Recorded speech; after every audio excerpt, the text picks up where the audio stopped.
Olá, está no ar o MPMG Entrevista. Eu sou Valquíria Rios e hoje vamos falar com a promotora de justiça Érica Matosinhos sobre a participação do Ministério Público de Minas Gerais no Seminário Estadual sobre Direito e Saúde da Pessoa com Deficiência.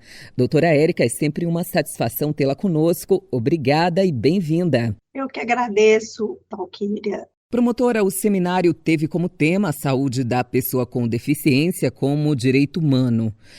Qual a importância de debater essa questão sob a ótica dos direitos humanos e não apenas da assistência à saúde? Esse seminário, Valquíria, ele foi uma iniciativa muito importante, foi o primeiro seminário estadual intersetorial em que houve espaço de diálogo entre direito e saúde.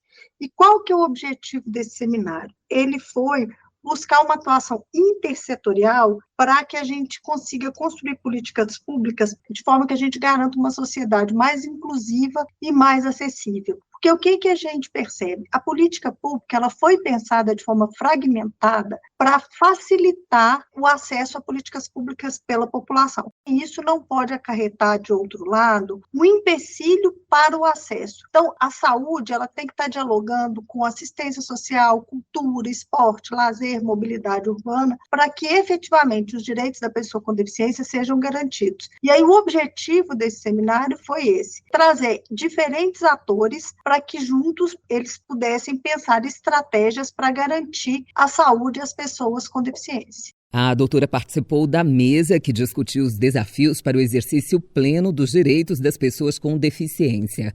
Quais são hoje, doutora, os principais obstáculos enfrentados por esse público para viver com autonomia e participação plena na sociedade? Valquíria, o primeiro obstáculo e o maior deles é o capacitismo, que é a nossa barreira atitudinal. Hoje a gente sabe que a deficiência ela não está na pessoa, na limitação ou no impedimento que a pessoa tem, mas nas barreiras que nós, enquanto sociedade, impomos a essa pessoa e isso impede que ela participe de maneira autônoma, independente e em igualdade de condições. A gente ainda não pensa uma sociedade para todos. Então, eu acho que o maior desafio nosso, e que pressupõe que a gente verifica que os outros decorrem desse, é a nossa barreira atitudinal. Então, quando a gente pensa num edifício que atende ao público e que ele não tem acessibilidade arquitetônica, parte de uma premissa de que quem construiu aquele edifício não pensou num edifício para todos. A partir do momento em que a gente entender pessoa com deficiência como uma pessoa que tem plenas condições de participar na sociedade de igualdade de condições, qualquer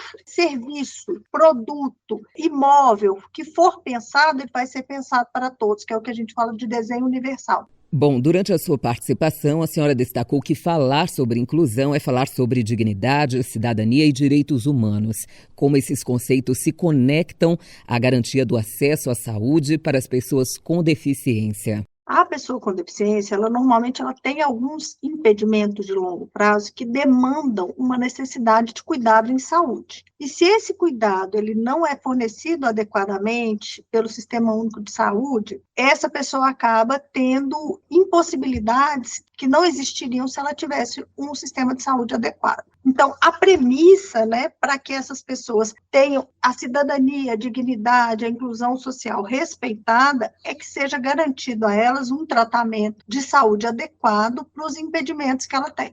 Apesar dos avanços na legislação brasileira, doutora, ainda existem barreiras que dificultam o acesso das pessoas com deficiência aos serviços de saúde. Quais são os desafios mais recorrentes observados pelo Ministério Público em Minas Gerais?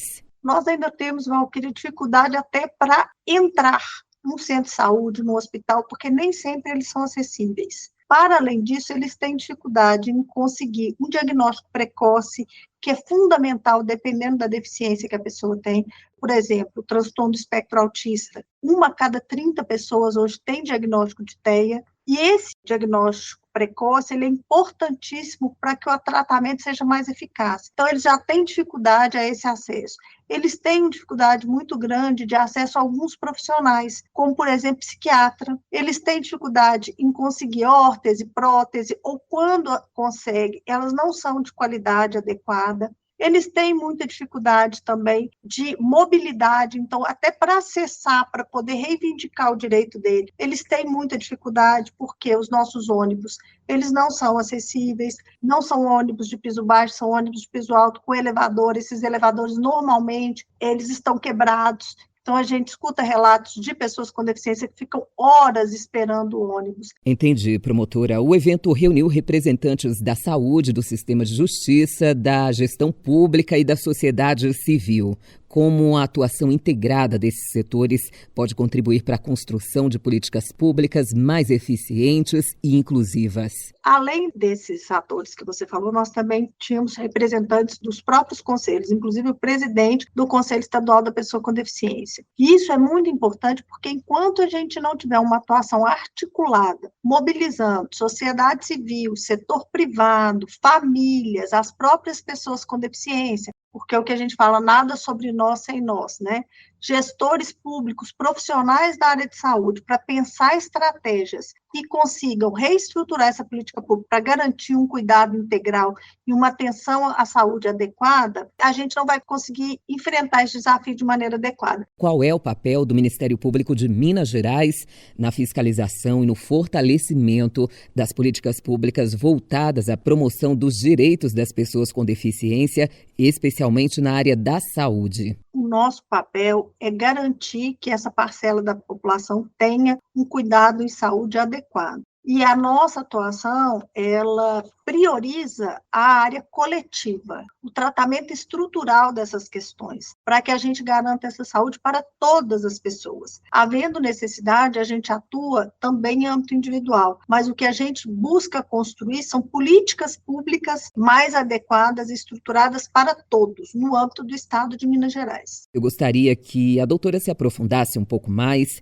em relação aos avanços mais importantes conquistados nos últimos anos na garantia dos direitos das pessoas com deficiência e quais ainda precisam ser alcançados. Hoje nós temos um avanço muito grande porque nós temos a Lei Brasileira de Inclusão. Hoje se entende que a deficiência só existe a partir do momento em que as barreiras que existem na sociedade impedem aquela pessoa com deficiência de participar de maneira igualitária. Isso é um avanço muito grande, porque historicamente se entendia que a deficiência estava na pessoa e o tratamento em saúde era no sentido de adequar, normalizar aquela pessoa, ou seja, minimizar os danos decorrentes daquela condição. Então, não se entendia a pessoa enquanto um ser humano já capaz e como um sujeito de direitos. Ele era um ser humano que precisava ser ajustado, ser consertado. E hoje não, hoje nós já entendemos que a deficiência não está na pessoa. E o tratamento não é para normalizar aquela pessoa, é para garantir o apoio que aquela pessoa precisa. Então, qual o apoio que ela precisa para que ela possa viver autonomamente, participar em igualdade de condições? E aí, a abordagem, ela deixa de ser somente médica e ela passa a ser biopsicossocial. A gente pensa na questão médica, sim, mas também em toda a estrutura que aquela pessoa tem de vida, de suporte, para que ela possa atuar na sociedade. Então, hoje, a pessoa com deficiência não é mais entendida como incapaz. Hoje ela é plenamente capaz. E aí, quando ela precisa de um suporte maior, a gente tem a curatela e a tomada de decisão apoiada, que são suportes de acordo com a necessidade, normalmente para fins negociais e patrimoniais. Isso muda muito o olhar que a gente tem da pessoa com deficiência. Ela deixa de ser objeto de tutela e passa a ser sujeito de direitos. Depois da realização deste seminário, que mensagem ou principal encaminhamento a doutora espere que fique para gestores públicos, profissionais da saúde, para toda a sociedade, sobre a importância da inclusão e da acessibilidade? A mensagem principal que eu acho que esse seminário deixou foi que é possível nós termos uma sociedade mais inclusiva. Para isso, nós vamos ter que trabalhar em rede, para pensar estratégias e trazer as pessoas com deficiência para esse diálogo também, para que a gente compreenda as verdadeiras necessidades dessa parcela da população e que a gente, enquanto poder público e sociedade, a gente se adapte de forma a garantir realmente a inclusão e não só a inserção. Porque a inserção é quando você traz a pessoa com deficiência para um ambiente, mas ela tem que se adaptar ao ambiente da forma como ele está. E a inclusão não, a gente se adapta para garantir igualdade de condições. Doutora, só para a gente arrematar aqui, até para quem pegou a nossa entrevista já no final, qual é o caminho para transformar o direito à inclusão, a acessibilidade e a saúde das pessoas com deficiência em uma realidade efetiva no dia a dia de todos os mineiros? O caminho é a eliminação das nossas barreiras atitudinais. É a gente enfrentar o nosso capacitismo, que a gente aprenda, enquanto sociedade, a conviver com a diversidade. Excelente, doutora. Muito obrigada pelos esclarecimentos. Eu que agradeço a oportunidade, Paulo. Este foi o MPMG Entrevista com a promotora de justiça Érica Matosinhos sobre o direito e saúde da pessoa com deficiência. Até a próxima, do Ministério Público de Minas Gerais, para a agência Rádio Web, Valquíria Rios.